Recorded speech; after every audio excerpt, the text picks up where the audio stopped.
الحمد لله نحمده ونستعينه ونستغفره ونؤمن به ونتوكل عليه ونعوذ بالله من شرور أنفسنا ومن سيئات أعمالنا من يهد الله فلا مضل له ومن يضلل فلا هادي له ونشهد أن لا إله إلا الله وحده لا شريك له ونشهد أن سيدنا ومولانا وحبيبنا محمدا عبده ورسوله الحمد لله وكفى والصلاة والسلام على رسوله المصطفى وعلى عباده الذين ارتضى ومن بهداهم اهتدى وبآثار أهل المدينة اكتفى أعوذ بالله من الشيطان الرجيم بسم الله الرحمن الرحيم الذين كفروا وصدوا عن سبيل الله أضل أعمالهم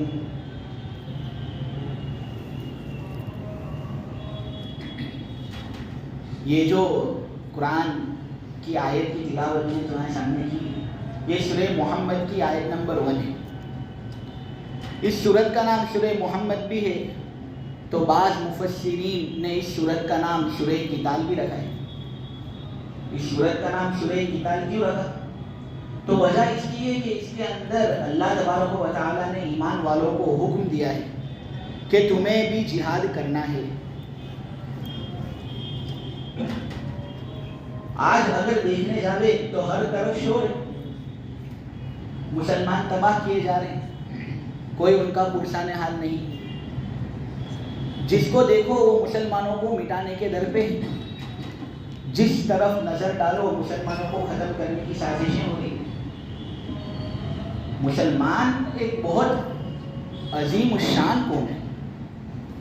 یہ قوم تو ایسی ہے کہ جس نے دریاؤں اور سمندروں پر حکومت کی، صحرا و بیابان اپنے زیر نگی کی۔ اگر مسلمان کے حکم کی تابعداری تو جنگل کے بے زبان جانوروں اور مشرق سے مغرب، جنوب سے شمال تک اڑتی ہوئی ہواؤں نے کی۔ لیکن آج وہی مسلمان دیکھنے جاوے تو حیران، پریشان، افسردہ، غمناک زندگی کے مقابلے میں بے بس، بے کس، لاچار اور مجبور نظر آ رہے ہیں۔ آخر کیوں ایسا ہوا؟ مسلمانوں کو یہ دن دیکھنا کیوں پڑا؟ کچھ تو اسباب و عوامل ایسے ہوں گے جس کی وجہ سے مسلمانوں کا عروج زوال سے، اقتدار محکومی سے اور عزت ذلت و خواری سے بدل گئی۔ میرا آج موضوع یہی ہے کہ میں مسلمانوں کا آج جو علاج ہے کہ وہ کس طرح اپنی پستی سے باہر نکل کر واپس اس عروج پر آ جاوے جس عروج پر ان کا ماضی تھا۔ کچھ اسباب و عوامل تمہارے سامنے بیان کروں گا، لیکن یاد رہے کہ یہ علاج میرا وضع کردہ نہیں ہوگا، قرآن حدیث ہی کے حوالے سے ہوگا۔ اوروں کا ہے بیان اور میرا بیان اور ہے، عشق کے دردبند کا طرز کلام اور ہے۔ دیکھو، سب سے پہلی بات تو یہ کہ ہمیں آج ایک سوسائٹی کے اعتبار سے اپنے اندر تبدیلی پیدا کرنے کی ضرورت ہے۔ اختلافات کو مٹانے، آپسی بھید بھاؤں کو ختم کرنے کی ضرورت ہے۔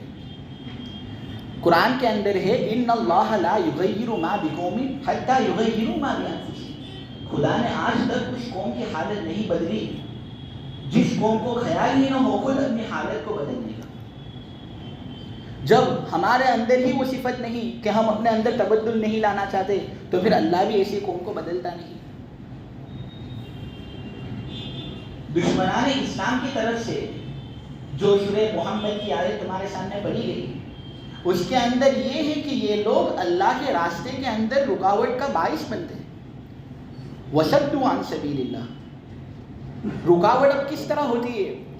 تو ان کی جانب سے رکاوٹ دو طرح کی ہوتی ہے۔ ایک رکاوٹ تو وہ جو ظاہری رکاوٹ ہوتی ہے شعائر اسلام پر پابندی.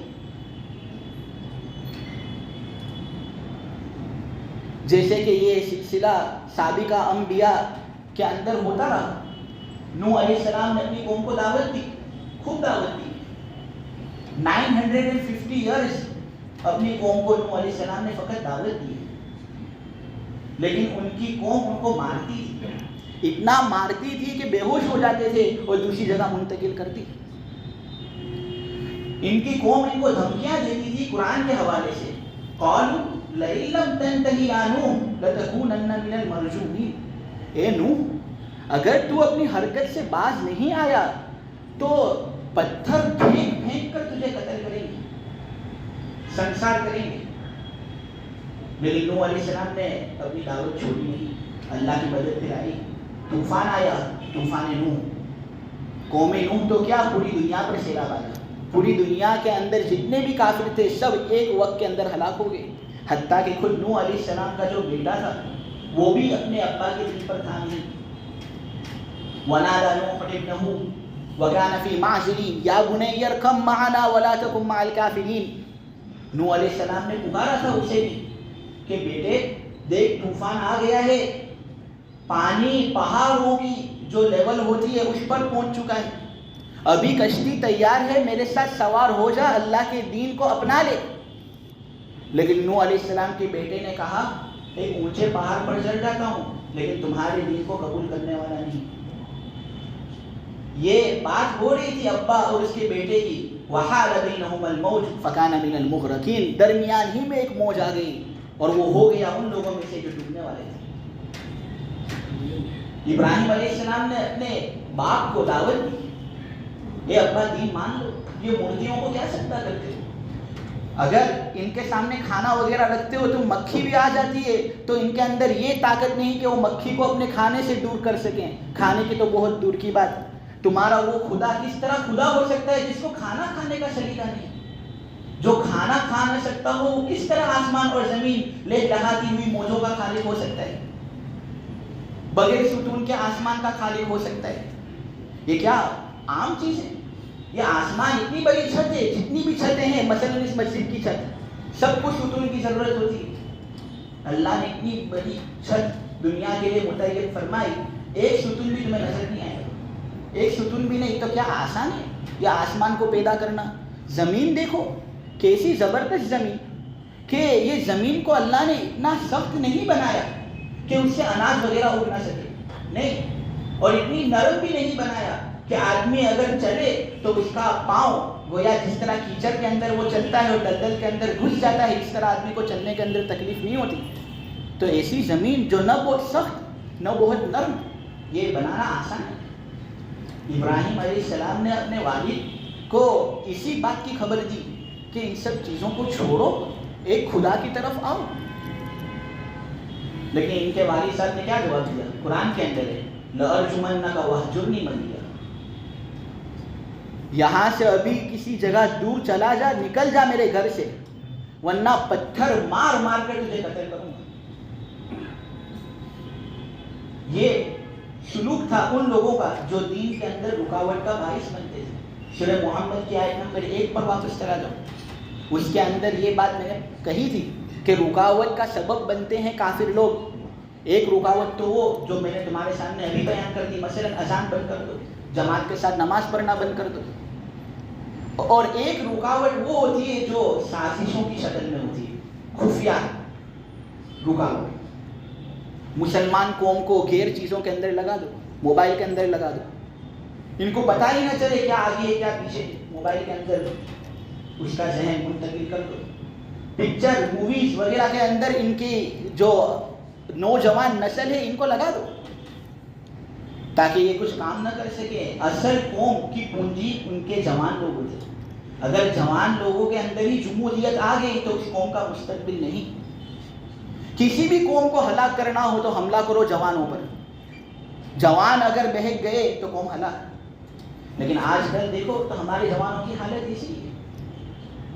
ابھی تاریخ 12ویں تاریخ ہے غالباً, 2 دن کے بعد یا 14ویں تاریخ کو اتران ہوتی ہے. اس چیز کے اندر غیر لوگوں نے ہمیں ملحق کر دیا ہے اور اس کے اندر گھس کر ہم نے ہمارا دین برباد کر دیا ہے. اس کے بارے میں کیا بتاؤں.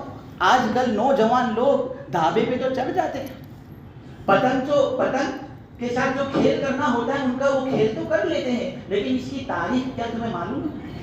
کیا تاریخ ہے اس کی؟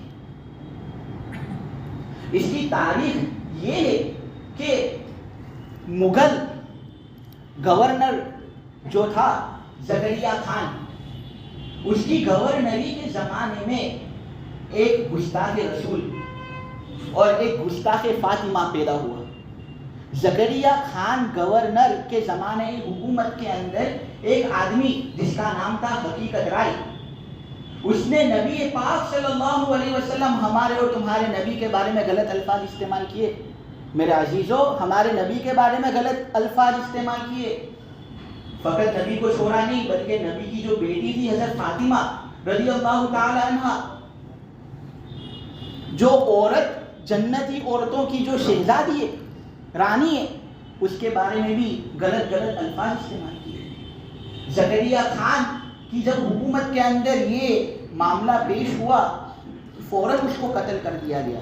صاف پہلے کے زمانے کے اندر مسلمان کے خلاف کوئی بولتا تھا نہیں تو اسی طرح اس کو صاف کر دیتے تھے, تو اس کو صاف کر دیا بالکل. اب ہوا یہ کہ لاہور کے اندر ایک نام کا آدمی تھا جس کا نام تھا کالو رام. یہ کالو رام نام کا جو آدمی تھا, یہ گستاخ رسول کی جب وفات ہوئی اور جب اس کو قتل کیا گیا تو اس کی یادگار میں اس نے ایک مندر بنایا اور ایک میلہ سجایا. ہر سال لوگ اس میلے کے اندر آتے تھے اور پتنگ چگاتے تھے. یہ اب پتنگ کے ذریعے سے جو کھیل بازی ہوتی ہے, یہ تو ایک ایسی چیز ہے کہ جس کے ذریعے سے اس کی بنیاد جو تھی وہ ہمارے نبی کی گستاخی پر تھی, اور ہم اس سلسلے کو اپنا دین بنائے ہوئے. نماز کا وقت ہوتا ہے, نماز کے وقت کے لیے ہم نیچے نہیں اترتے اور یہ کام کے اندر مشغول ہوتے. پھر بد نظری جو ہوتی ہے, اللہ بنا بد نظری, اللہ تبارک و تعالیٰ نے کیا یہ آنکھیں ہمیں اسی وجہ سے دی ہے کہ ہم بد نظری کریں. اللہ نے تو یہ آنکھیں ہمیں دی ہے اس وجہ سے تاکہ ہم آسمان کو دیکھیں اور اس سے ہم قیاس کریں کہ ہمارا رب کیسا عظیم الشان ہوگا. اللہ نے ہمیں یہ آنکھیں دی ہیں اس وجہ سے تاکہ ہم زمین کو دیکھیں کہ میرا رب کیسا عالی شان, نہ نرم زمین بناتا ہے کہ ہم اس پر چل نہ سکیں, نہ اتنی سخت زمین بناتا ہے کہ اس سے پودے وغیرہ بھی نہ نکلیں. کیا کہنا ہے اللہ. تو آدمی کو تو چاہیے تھا کہ وہ اللہ کی نعمتوں کو استعمال کر کے اللہ کا شکر ادا کرے, لیکن آج کل کا نوجوان طبقہ اللہ کی ناشکری کرتا ہے. جتنے بھی مسجد کے اندر موجود ہیں سب عزم کر لو, پختہ عزم کر لو, دیکھو اللہ حاضر سب چیزیں دیکھ رہا ہے. وہ اگر تم نے عزم بھی کر لیا انشاءاللہ پھر اللہ تمہیں وہ اس سنگت سے بچائے. مشکل ہوتا ہے, میں سمجھتا ہوں کہ جو سنگت ہوتی ہے نوجوانوں کی, جو کمپنی ہوتی ہے, جو دوست لوگ ہوتے ہیں, ان کے دباؤ کی وجہ سے بعض نوجوان ایسی حرکتیں کر دیتے ہیں. لیکن دیکھو ہمیں دوستوں کو راضی نہیں کرنا, ہمیں اللہ کو راضی کرنا ہے. دیکھو اللہ کو راضی کرو گے تو تمہارے دوست لوگ خود بخود تمہیں راضی کریں گے, لیکن اگر اللہ کو ناراض کرو گے تو آج ان کو راضی کر لیا تم نے, ایک دن ایسا آئے گا کہ خود اپنے ہو کے وہ تمہیں غفلت کے اندر مبتلا کریں گے اور تمہارے ساتھ دھوکے والا معاملہ کریں گے. پھر معاملہ یہی ہوگا جیسا غالب کہتا ہے. غالب کہتے ہیں کہ تیر لگا تو اتنا درد نہ ہوا غالب, درد کا احساس تو اس وقت ہوا جب دیکھی کمان انہوں کے ہاتھوں میں. اس لیے میری نصیحت ہے اور میں نہایت مخلصانہ طریقے سے تمہیں یہ نصیحت اور اپیل کرتا ہوں کہ خدا را یہ جو رسوم ہے اس کو بند کرو. دیکھو ہمارا محلہ ہر طرف ہر گلی کے اندر مسلمانوں والا محلہ ہے, اس کے اندر جتنے بھی لوگ ذمہ داران ہیں وہ اپنے ٹیریس اور ڈھابے کا دروازہ بند کر دے, لوگ مار دے. انشاءاللہ وہ یہ کام کریں گے تمہارے لیے جنت کے اندر فیصلے ہوں گے. دیکھو آج فلسطین کے اندر حالات اچھے نہیں ہیں, مسلمانوں کی دیکھو کیا حالت ہو رہی ہے. مسلمانوں کو یہاں سے تڑپایا جا رہا ہے, وہاں سے تڑپایا جا رہا ہے, ہر طرف سے مسلمانوں کو ظلم و ستم نے گھیرے لیا ہے. وہ لوگ وہاں پر بندوقیں کھا رہے ہیں اور بچوں کو چھوڑا نہیں جا رہا, اور ہمیں یہ سب کھیل بازی اگر ہم کر رہے ہیں تو اس صورت میں ہم اللہ کے یہاں پر کیا جواب دیں گے, ہم اللہ کو کیا منہ دکھائی کریں گے. اس لیے توبہ کر لو، عزم کر لو. اگر کر لیا ماضی میں، تم نے اگر یہ حرکت کر لی ماضی میں، تو ایک خوشخبری سنا دوں. نبی پاک صلی اللہ علیہ وسلم کا ارشاد ہے کہ جو آدمی گناہ کرتا ہے پھر توبہ کرتا ہے، تو جس شخص نے توبہ کر لی وہ ایسا ہے جیسے کہ اس نے کوئی گناہ ہی نہیں کیا. جو آدمی توبہ کرتا ہے وہ ایسا ہے کہ جیسے کہ اس نے کوئی گناہ ہی نہیں کیا. اس وجہ سے میں پھر سے اپنے پہلے والے مضمون پر لوٹ آتا ہوں کہ وہ لوگ جو کافر ہیں، الذین کفروا وصدوا عن سبیل اللہ، اور روکتے ہیں اللہ کے راستے سے، اضل اعمالہم، اللہ ان کے اعمال کو برباد کر دیتا ہے. اچھے کام بھی اگر انہوں نے کیے ہوں تو دنیا کے اندر ان کو اس کا بدلہ مل جاتا ہے، یا تو یہ کہ ان کو اسلام کی دولت سے نوازا جاتا ہے، جیسے کہ بخاری کی روایت کتاب الزکات کے اندر موجود ہے کہ حکیم ابن حزام کے بارے میں نبی پاک صلی اللہ علیہ وسلم نے یہ بات کہی تھی، اسلمت علی ما اسلفت من خیر، تو نے چونکہ بھلے کام کیے تھے اس وجہ سے تو اسلام لے آیا. یا یہ کہ اس کو دنیاوی راحت مل جاتی ہے، تو جو کافر ہوتا ہے اس کو دنیاوی راحت مل جاتی ہے، یہ اس کے اچھے عمل کا بدلہ ہوتا ہے، لیکن پھر آخرت کے اندر اس کے لیے کوئی حصہ نہیں. کہیں ہم ایسی حرکت نہ کر لے کہ ان حرکتوں کو کر لینے کی وجہ سے ہمارے اعمال بھی کفار کی طرح بالکل برباد ہو جائے. اللہ تبارک و تعالیٰ کہنے سننے سے زیادہ عمل کی توفیق عطا فرمائے. وآخر دعوانا ان الحمد للہ رب العالمین.